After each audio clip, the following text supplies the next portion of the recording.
Welcome to Steady Balance on Spotify, your space to understand the science behind balance and vertigo. Hi friends, હું doctor Keyur Gavadiya છું.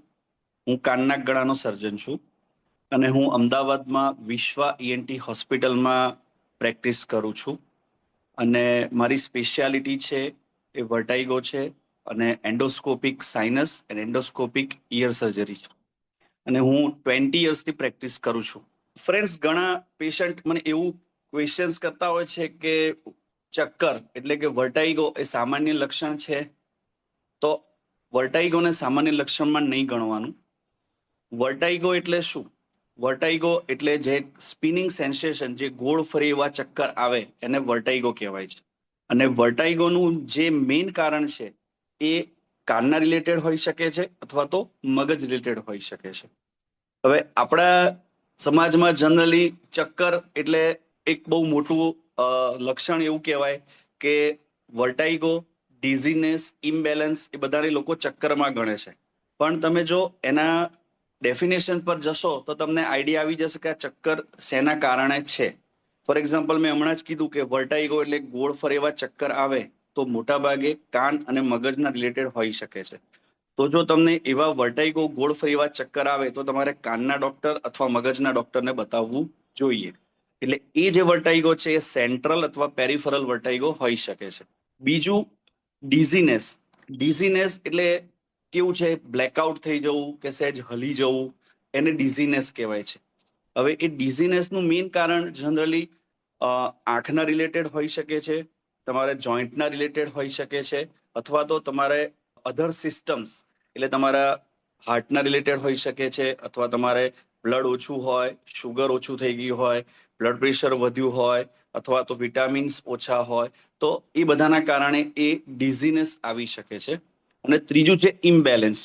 ઇમ્બેલેન્સમાં પેશન્ટને ચાલવામાં બી તકલીફ પડે. Imbalance એટલે પડી જવા જેવું સેન્સેશન આવે, પેશન્ટ ઘણીવાર ચાલતા ચાલતા પડી પણ જાય.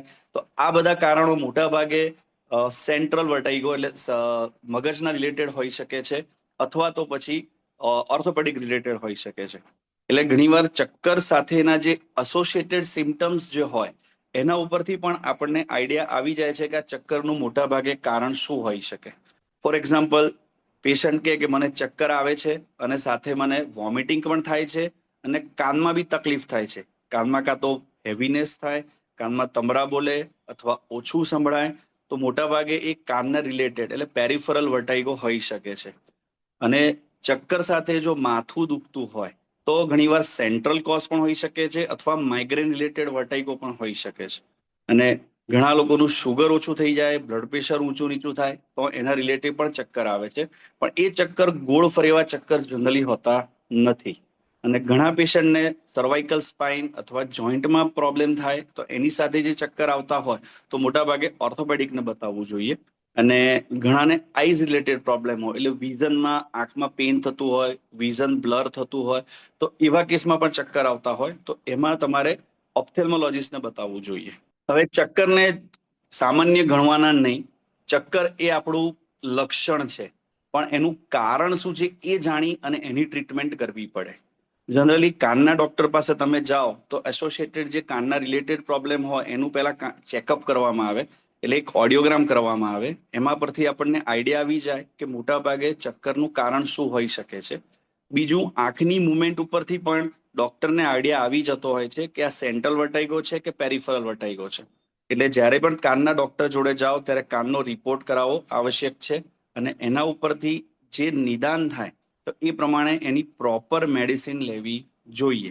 ઘણીવાર માઇગ્રેન રિલેટેડ ચક્કર આવતા હોય તો માઇગ્રેનની ટ્રીટમેન્ટ આપણે થોડું લાંબુ લેવી પડે.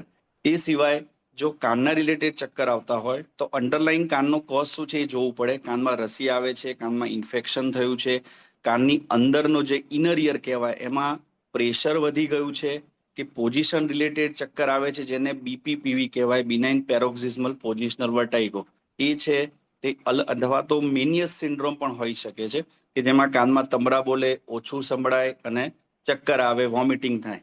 તો મેનિયસ સિન્ડ્રોમની પણ ટ્રીટમેન્ટ અલગ હોય છે. તો જે અલગ અલગ કારણ હોય એ પ્રમાણે એની ટ્રીટમેન્ટ અલગ અલગ થાય છે. એટલે ડોક્ટરને નક્કી કરીને એ પ્રમાણે એની ટ્રીટમેન્ટ તમારે લાંબી લેવી જોઈએ અને પ્રોપર એનો કોર્સ આવે એ કરવો જોઈએ.